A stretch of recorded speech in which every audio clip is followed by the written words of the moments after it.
반갑습니다. 울산 꿈분석사 토정 박지원입니다. 이번 시간은 꿈분석 663번째 시간으로 범죄 군대 전쟁 무기꿈 해몽 8탄 변호사 꿈에 대해서 설명해 드리겠습니다. 변호사라는 것은 자기의 어떤 그 죄라든지 소송을 당한 것에 대해서 변호해 주는 것이 변호사죠. 만약에 그 차량 같으면 손해사정이라고 볼 수가 있고, 뭐 세금 관계 같으면 세무사라든지 뭐 이런 자기를 일단 법적으로부터 자기의 있던 뭐 죄라든지 안 그러면 이익을 줄 수 있는 그런 사람이 변호사라고 볼 수가 있습니다.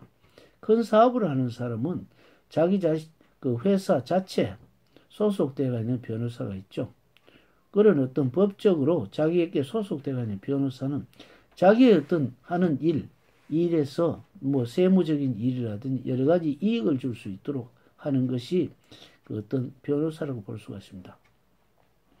꿈속에서 변호사를 본다는 것은 그 변호사가 상대 변호사를 보게 되면 나에게 불리한 것이고, 나의 변호사를 본다면 유리한 입장이 되어 있죠. 어떤 사람이 질병을 어떤 병을 앓고 있는데, 중병을 앓고 있는데 변호사가 와서 자기를 어떤 그 여러 가지 뭐 시스템 안 그러면은 내가 지금까지 어떤 불리한 점을 개선해 준다고 이렇게 됐을 때는 그때 변호사는 바로 의사가 됩니다.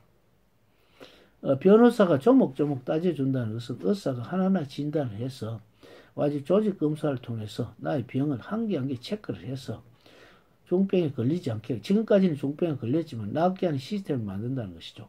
그래서 변호사라는 것은 꼭 법정만 하는 것이 아니고 질병 치료에도 관계가 된다.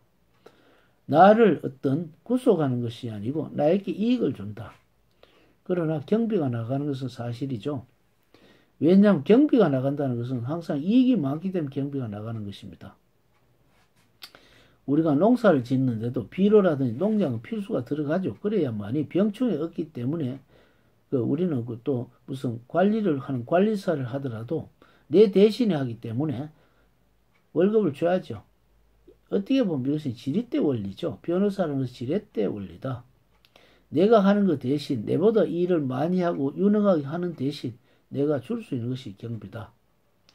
내가 그렇게 만약에 예를 들어 또 하나의 비근한 예로 심리 길을 내가 걷는다면 어떻습니까? 시간이 낭비되고 배가 고프고 아니면은 무슨 밑에 신발이 딸가지고 여러 가지 또 가다가 사고 당할 수가 있고, 그렇지만 차를 타고 가면 어떻습니까? 버스를 만약에 타고 간다면 어떻습니까? 심리 걸음도 단숨에 가면서 뭐 기껏해 1,300원만 주면 되는데 그러면 어떻습니까? 배가 고파서 중간에서 밥을 먹었다. 그렇게 하면 보통 아무리 그래도 5,000원 이상이 되죠.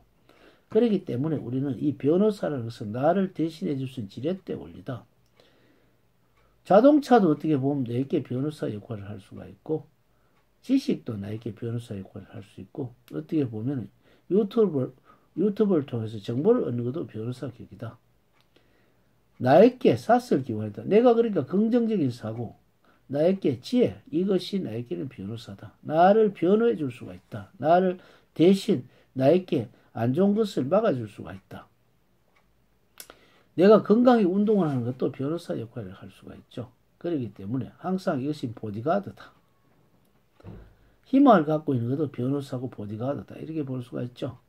그래서 우리는 시간을 굉장히 전략하게 쓰는 것은 나에게는 세무사 역할이고, 내 마음 손상된 것을 고쳐주는 것은 손해사정이라고 볼 수가 있고, 내가 희망이 부풀어서 항상 모든 계획을 자꾸 늘려잡고 이렇게 하는 꿈을 항상 펼칠 수 있는 것은 부동산 중개사라든지 이렇게 자기가 자신을 여러 가지 어떤 그 관리자를 임명을 해서 하면 좋겠죠. 모든 우리는 집에서는 개를 키우고 있지만 밥을 주지 않고도 정보를 얻는 것은 귀지요. 눈은 모든 것을 관찰하기 때문에 나에게는 후레쉬고 전기고 모든 빛이죠.